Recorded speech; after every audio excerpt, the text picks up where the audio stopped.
The joke landed the way it always did, loud enough to draw attention, casual enough to pretend it wasn't meant to hurt. Still making a living picking up trash, sis. My younger brother leaned back in his chair, wine glass tilted, already smiling before the laughter arrived. It came fast. Cousins. An uncle. Someone clapped once, like punctuation. My parents didn't laugh, not exactly. They exchanged a look instead, the kind that said, "We raised you better than this." Then my mother clicked her tongue. "Such a disgrace to the family," she said, not angrily, just tired. As if my life were a stain she'd learned to live with. I lifted my glass and took a slow sip. The wine tasted thin, cheap. Someone had burned the roast, and the smell of it hung in the room, sharp and sweet at the same time. I'd learned a long time ago that correcting people who enjoy misunderstanding you is a waste of breath. They thought I worked sanitation.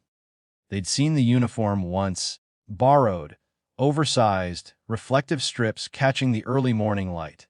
They decided the rest themselves. The jokes followed naturally after that. It gave them something solid to stand on. Comparison is comforting when you're afraid of slipping. The truth was quieter, less dramatic, harder to explain at a dinner table. I'd started where no one was looking. Logistics contracts no one wanted. Facilities no one remembered until they failed. Supply chains that ran beneath the shine, invisible until they broke. The luxury industry loved invisibility. Clean storefronts, perfect lighting, nothing messy on the surface. Someone still had to deal with the mess. The first time I signed a deal that mattered, I was wearing steel-toed boots and smelled faintly of disinfectant. The executive on the other end of the call never asked what I was wearing. He only cared that the numbers held. They always did. Back in the living room, my brother was still riding the wave. "At least she's honest," he said. "Some people pretend they're doing something important." More laughter. Softer this time. A few people looked at me, then away. No one defended me. That part hurt less than it used to. Silence, I'd learned, was its own kind of confession. I set my glass down carefully. The TV was on in the background, volume low. A holiday special, maybe. Then the screen flickered. A red banner slid across the bottom. OSBREAKEEWS FORBES its XEUSIVs. The anchor's tone shifted. Polite urgency. The kind reserved for numbers that make people sit up straighter. The luxury industry has long speculated about the identity of its most elusive new power player. Today that mystery ends. My brother frowned. "What is this?" I didn't turn around. I didn't need to.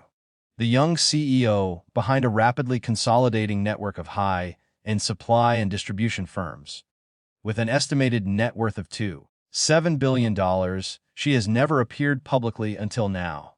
A photograph filled the screen. Neutral background, no smile. Hair pulled back. A face I recognized because I'd practiced keeping it unrecognizable.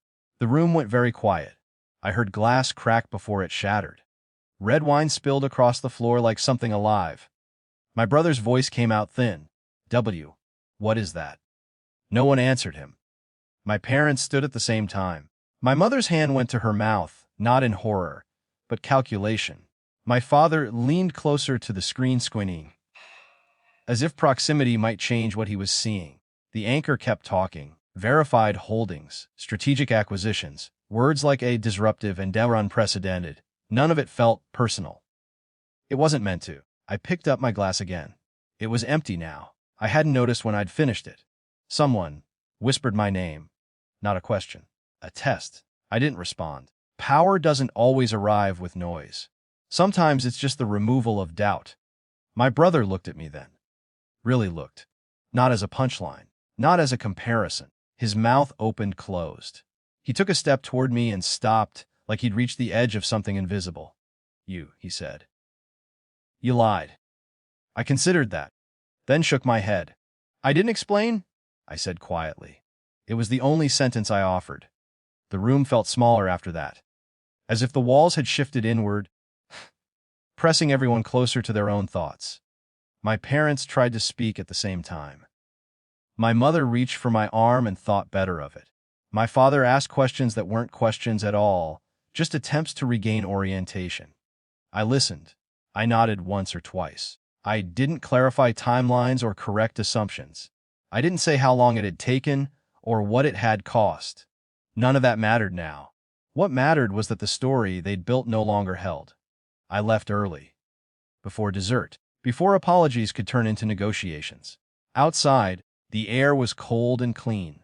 I breathed it in deeply, like I always did after long days. The street was quiet. Ordinary. A garbage truck rumbled past at the end of the block, headlights sweeping briefly over the houses. I watched it go. In the weeks that followed, messages arrived in careful waves. Invitations. Congratulations wrapped in nostalgia. Questions that assumed access. I answered some, briefly. Others I let sit. My brother didn't call. I didn't expect him to. Success hadn't fixed anything. It hadn't healed old fractures or rewritten history. It had only clarified what had always been there, who listened, who assumed, who laughed when it was easy. I returned to work.